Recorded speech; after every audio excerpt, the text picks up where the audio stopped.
बंधु, उस रहस्य को हम उस समय नहीं जान पाए। सिर्फ कहते थे कि ये तो एसटीडी कोड हो गया। आप वहां बिना बेतार का इसी वहां स्वामी जी कब कह दिए आपसे, आप कब सुन लिए और हमको कह रहे हैं करने के लिए। वो कहते थे कि तुम नहीं जानोगे, अभी बहुत समय लगेगा। और समझते समझते अभी अभी एक अंश समझ पाए, अभी एक टुकड़ा थोड़ा सा ज्ञान कि सदगुरु प्रभु को बस पकड़े रहो, चाहे कितना हो कुछ हो। लेकिन हम पकड़ भी नहीं पाते हैं, वो तो पकड़े वही है।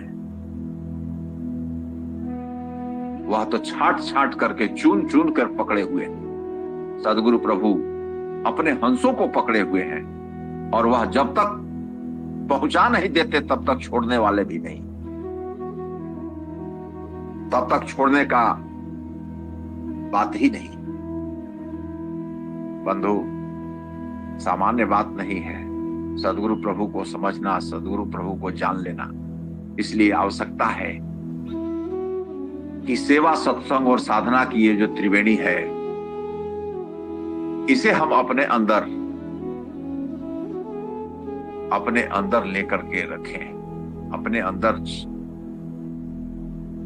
अपने में उतार लें। आप सभी मातृशक्ति में एक से एक विद्वान हैं। उद्भट विद्वान को हमने सुना है, एक से एक वो सब हंस हैं, हंसनी है, हंस हंसनी है सब स्वामी जी के। आप सभी आदरणीय है, पूजनीय है, सेवा भाव निरंतर बना रहे, यह बहुत बड़ी बात है। अंतर्राष्ट्रीय मंच में सभी जगह यह ज्ञान फैलाएं, सदगुरु के उस वास्तविक ज्ञान का दर्शन। ज्ञानवान तो आत्मा अपने आप है, लेकिन आवरण से हम ढके हुए। जिस समय हम अपने आप को देखेंगे, अक्षर ब्रह्म के प्रकाश में हमारी चेतन दृष्टि जब खुल जाती है, अपने आप को जब हम देखते हैं तो अपनी दृष्टि से ही वही सदगुरु को मंडल में देखते हैं। यही विज्ञान है। अब वहां से विहंगम योग शुरू होता है, वहां से अध्यात्म शुरू होता है। अधि आत्मन है, आत्मा के धरातल पर अर्थात चेतन विज्ञान, वहां से शुरू होता है। अभी तो हम लगे हुए। जिस समय हम चेतन धरातल प्राप्त कर लेंगे, यह जान लीजिए कि मनुष्य शरीर प्राप्त करना सार्थक हो गया। मानव जीवन को प्राप्त करना हमारा सार्थक हो गया। अन्यथा बंधु, बड़े भाग्य मानुष तन पावा, दुर्लभ सदग्रंथ निगावा। वो स्वामी जी ने लिखा है, इसके महत्व को बहुत कितने लोग जानते हैं। खाली राग से पढ़ तो लेते हैं, सब जगह ज्ञान भरा पड़ा है, लेकिन जानते कहाँ हैं। बड़े भाग्य से यह शरीर मिला, शरीर के अंदर हम, इसी शरीर से हम सब कुछ कर सकते हैं। साधन धाम मोक्ष कर द्वारा, सब कुछ इसी में।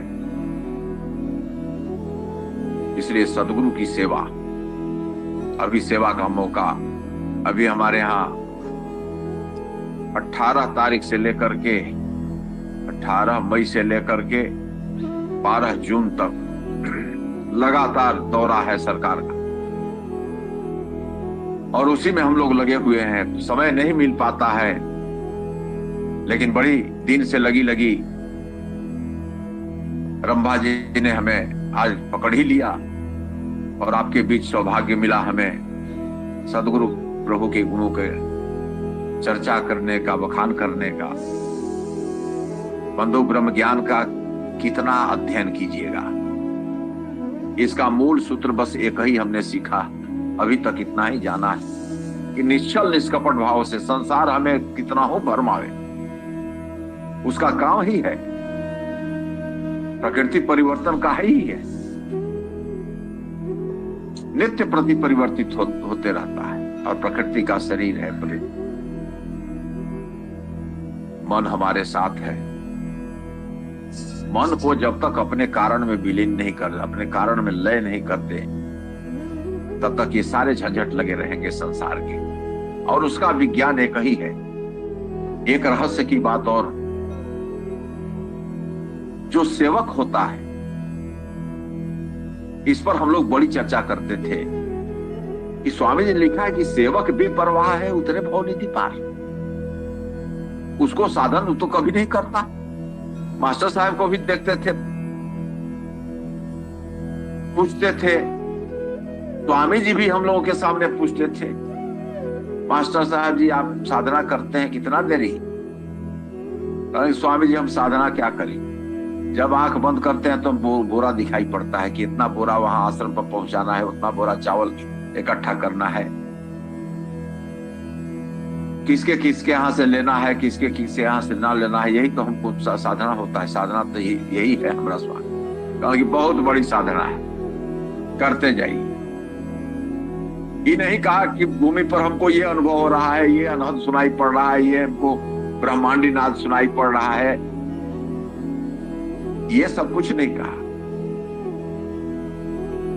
सेवक के लिए स्वतः स्वामी जी ने एक बार पूछ दिया कि स्वामी आप से नहीं करते हैं तो कैसे आगे बढ़िएगा? तो मास्टर साहब का भी उत्तर सही था, स्पष्ट था। क्या कहा उन्होंने? कहा कि बाप का धन, स्वामी जी आप हमारे बाप हैं। बड़ा भोजपुरी लहजे में भोजपुरी शब्द है, पिता को बाप कहते हैं।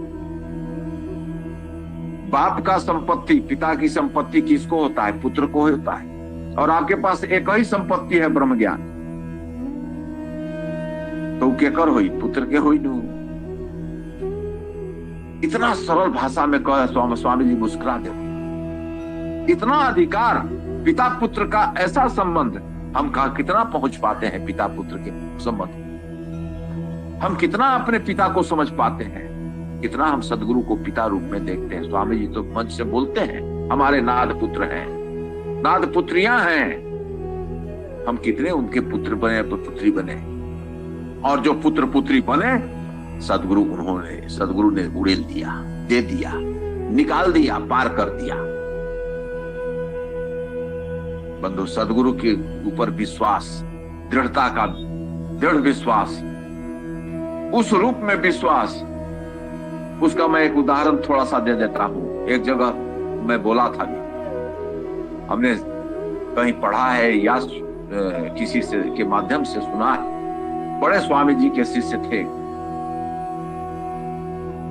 और उनके शरीर में जर्जर हो गया, शरीर जर्जर हो गया, कुष्ठ तक हो गया। स्वामी जी की सेवा से भाग गए, अलग हट गए कि स्वामी जी को भी न हो जाए। अकेले में एकांत में रहने लगे और भजन करते, स्वामी जी से त्राहि त्राहि करते, पुकारते बार बार। स्वामी जी को भी बर्दाश्त नहीं हुआ, आखिर सेवा किया था, सेवक थे, उसकी भी परीक्षा होती है। सदगुरु प्रभु कहते हैं, हम लोग बंदना व्यक्ति में भी करते हैं, करीब परीक्षारत रहा। जब परीक्षा की बारी आती है तो आदमी टूट जाता है। स्वामी जी क्या किए? स्वामी जी पहुंच गए उनके पास। सेवक ने कहा कि स्वामी जी इतने सा दूरे रही, हमें बड़ा भयंकर रोग सता रहा है, बड़ी पीड़ा हो रही है प्रभु। अब शरीर प्रारब्ध कितना दिन अभी और है? स्वामी जी ने कहा कि एक उपाय करोगे? कि आदेश हो प्रभु। स्वामी जी ने कहा कि आदेश का पालन करोगे? कहने कि जी स्वामी जी। कहे कि बढ़िया से सोच लो, समझ लो, आदेश का पालन करोगे? कहने कि जी स्वामी जी, एकदम करेंगे, जो कहिएगा वही करेंगे। कहे कि ठीक है, तो देखो वहां से आ रहा है एक, उधर से सांप फन काढ़ करके दौड़ा हुआ आ रहा है इनके पास। स्वामी जी ने कहा कि पकड़ो उसको। वह शिष्य दौड़ पड़ा, आदेश का पालन में दौड़ पड़ा सांप की तरह। कहा कि उठाओ, पकड़ो उसको, पकड़ के उठा लो हाथ में। फन काढ़े सांप आ रहा है, शिष्य जा रहा है, सत्ता वहीं खड़ी है,